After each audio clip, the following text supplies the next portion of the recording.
উত্তরের রংপুর থেকে শুরু করা জুলাই পদযাত্রা এখন দক্ষিণের জনপদে। দেশ গড়তে মাঠ চষে বেড়াচ্ছেন ২৪-এর বিপ্লবীরা।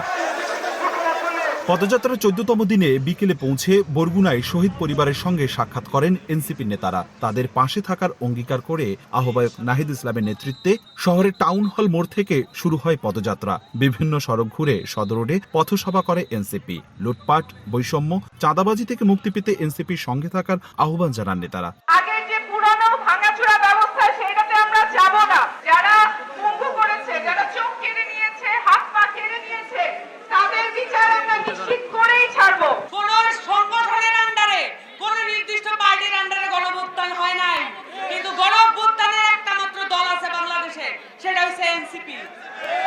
এইটা আপনারা সকলে মনে রাখবেন এবং আমাদেরকে সবসময় জবাবদিহিতার মধ্যে রাখবেন। চাঁদাবাজির দিন শেষ, সিন্ডিকেটের দিন শেষ, দুর্নীতির দিন শেষ, কালো হাতের দিন শেষ, মাদক ব্যবসার দিন শেষ। এর আগে দুপুর ১২টায় পটুয়াখালীতে পদযাত্রা শেষে সার্কিট হাউসের সামনে অস্থায়ী মঞ্চে পথসভা করেন এনসিপি নেতারা। দেশ গড়তে চাওয়া এনসিপির বিরুদ্ধে নানাভাবে প্রোপাগান্ডা ছড়ানো হচ্ছে বলে অভিযোগ করে দলটির দক্ষিণ অঞ্চলের মুখ্য সংগঠক হাসনাত আব্দুল্লাহ। আমাদের পরবর্তী যুদ্ধটা আরো বেশি কঠিন। আমরা বলতে চাই, বাধা দিলে বাঁধবে লড়াই, এবং এই লড়াই আমাদের জিততে হবে।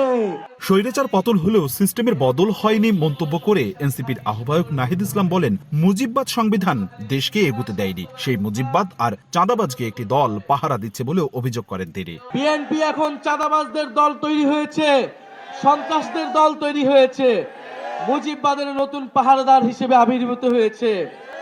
ফলে চাঁদাবাজ এবং মুজিববাদের নতুন পাহারাদার এসেছে, সেই পাহারাদারকেও আপনাদেরকে প্রতিহত করতে হবে। চাঁদাবাজদের বিরুদ্ধে সংগ্রাম করতে হবে, ভয়ের সংস্কৃতিকে তোয়াক্কা করা যাবে না বলেও মন্তব্য করেন এনসিপির নেতারা। অপূর্ব অপু, সময় সংবাদ।